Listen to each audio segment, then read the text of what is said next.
রংপুরে 15 বছর পর কবর খুঁড়ে মিলল লাশ। এখনো লাশের মধ্যে কোনো পচন ধরেনি, লাশের যে কাফনের কাপড় রয়েছে সেটাতেও কোনো দাগ পড়েনি। এর রহস্য কি? আসলে এটা অত্যন্ত গুরুত্বপূর্ণ। আমরা প্রায় সময় আমাদের বাংলাদেশে দেখি, অনেক সময় অনেক জায়গায় কবর এক্সটেনশন অথবা অন্য জায়গায় স্থানান্তরিত করা, এই জাতীয় কাজে যখন কবরটাকে খনন করা হয়, বিভিন্ন লাশ এমন আমাদের চোখের সামনে ভেসে ওঠে যে লাশের ভিতরে 30 বছর 40 বছর আগে দাফন করা হয়েছে, তারপরেও লাশের ভিতরে কোনো ক্ষয়ক্ষতি হয়নি। যেখানে কয়েক ঘন্টার ভিতরে পচন ধরা শুরু হয়ে যায়, সময় যেতে না যেতেই মাথার চুলগুলা পর্যন্ত খসে পড়ে, নখ পর্যন্ত খসে পড়ে, পুরাটা শরীর ফেটে ফেপে এক সময় পচে গলে মাটির সঙ্গে মিশে যায়। কিন্তু আল্লাহ রাব্বুল আলামিনের এমন কিছু বান্দা আছে যাদেরকে আল্লাহ তাআলা কেমন যেন পছন্দ করে ফেলেছেন।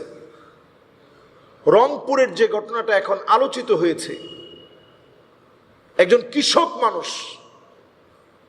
100 বছরের উপরে তিনি হায়াত পেয়েছেন, ওনার 8 জন সন্তান, কন্যা সন্তানও রয়েছে। এইরকম একজন মানুষ, বয়োবৃদ্ধ মানুষ, উনি যখন কবরে শুয়ে গেলেন, সেখানে গ্যাসের কাজ করার জন্য একটা লাইন যাবে, এক্সটেনশন করবে গ্যাসের লাইন। এজন্য ওনার কবরটা স্থানান্তরিত করতে গিয়ে লোকেরা দেখে অবাক হয়ে গেছে। ওই যে হজের যে কাপড়, ইহরামের যে পোশাক, সেটা তার গায়ে জড়িয়ে দিয়েছে, এখনো কাপড়টা অক্ষত অবস্থায় আছে।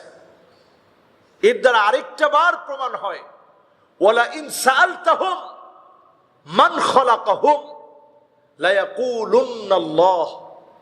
100% যদি প্রশ্ন করা হয় এই সব কিছু কে সৃষ্টি করেছেন, তাদেরকে কে বানিয়েছেন, কে একটা কাপড়কে পর্যন্ত পচতে দেয় নাই, পচনশীল দেহকে কে জীবিত রেখেছে, যদি প্রশ্ন করা হয়, অকপটে জবান থেকে বের হয়ে আসবে লা ইয়াকুলুন্নাল্লাহ। নিঃসন্দেহে আমার আপনার মালিক আমার আল্লাহ এই দেহটাকে সুস্থ রেখেছেন, এই দেহটাকে এখন অক্ষত রেখেছেন, কাপড়টাকে পর্যন্ত অক্ষত অবস্থায় রেখেছেন। এটা আল্লাহ রাব্বুল আলামিনের পক্ষ থেকে দেওয়া একটা সম্মান, একটা ইজ্জত। এবং অদৃশ্যের আখিরাতের যে জীবন, এটাকে দেখানোর জন্যই আল্লাহ রাব্বুল আলামিন মাঝে মাঝে নিদর্শন দেখান। وَمَن يُعَظِّمْ شَعَائِرَ اللَّهِ فَإِنَّهَا مِن تَقْوَى الْقُلُوبِ। আপনি যে তাকওয়া যদি আপনার ভিতরে থাকে, তাহলে আল্লাহর নিদর্শনগুলোকে আপনি দেখার পরে, শোনার পরে আপনার হৃদয়ের ভিতরে একটা পরিবর্তন আসবে। যদি আপনি আপনার ভিতরে তাকওয়াকে যদি অর্জন করতে পারেন। এজন্য যার ভিতরে যতটুকু তাকওয়া, তার ভিতরে তত বেশি বিনয়, যার ভিতরে যত বেশি বিনয়, যত বেশি তাকওয়া, সে তত বেশি আল্লাহকে ভয় করে। আল্লাহর নিদর্শনকে দেখলে পরে চোখ থেকে পানি জড়িয়ে পড়ে, পানিগুলো গড়িয়ে গড়িয়ে পড়ে। সেই লোকটা অশ্রুসিক্ত হয়ে যায় কখন? যখন আল্লাহর নিদর্শনগুলা সে দেখতে পায়। এই জন্য রংপুরের এই ঘটনা আরো একটাবার বলে দিচ্ছে, আল্লাহ সুবহানাহু ওয়া তাআলা মানুষকে রিজিক দিয়ে থাকেন। ওয়াহুম ইউরযাকুন, আল্লাহ রিজিক দেন। আপনি দুনিয়ার জীবনে চলতে গিয়ে রিজিক প্রাপ্ত হওয়ার পরে আপনি যেভাবে সুস্থ থাকেন, আখিরাতে আল্লাহ তাআলা আপনাকে রিজিক দিয়ে রেখেছেন। আরেকটা বার আল্লাহ তাআলা প্রমাণ করে দিল। এমন ঘটনা বাংলাদেশে একবার না, বহুবার ঘটেছে। বহুবার মানুষ দেখেছে যারা নেককার ছিল, দিনদার ছিল, তাদের লাশটা পচে নাই, কাফনের কাপড়টা পর্যন্ত পচে নাই। আল্লাহর কাছে প্রিয় কোন ব্যক্তি?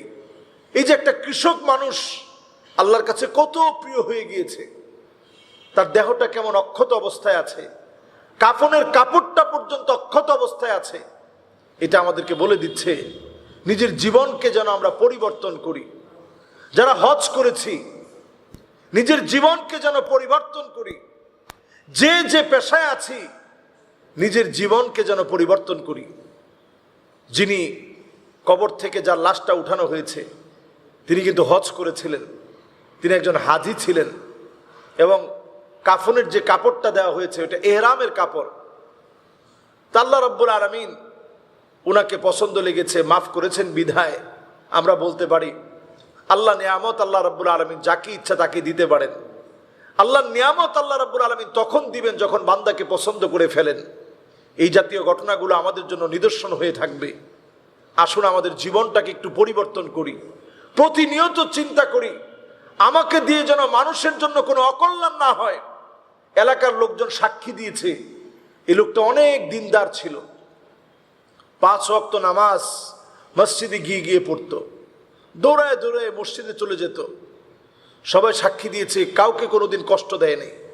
রসুলের সামনে যে একটা লাশ যাচ্ছিল, আল্লাহর নবী সাহাবাই কেরামের কথা শুনে বললেন ওয়াজাবাত, তার জন্য ওয়াজিব হয়ে গেছে। সবাই অবাক হয়ে গেলেন, ইয়া রাসূলুল্লাহ কি ওয়াজিব হয়েছে? একটু পর আরেকটা লাশ গেল, তার মন্দ দিকগুলো বলা হলো। নবীজি সাল্লাল্লাহু আলাইহি সাল্লাম বললেন ওয়াজাবাত, তার জন্য ওয়াজিব হয়ে গেছে। ইয়া রাসূলুল্লাহ একটু আগে ওয়াজাবাত বললেন, এখনো ওয়াজাবাত বললেন, কি ওয়াজিব হয়েছে?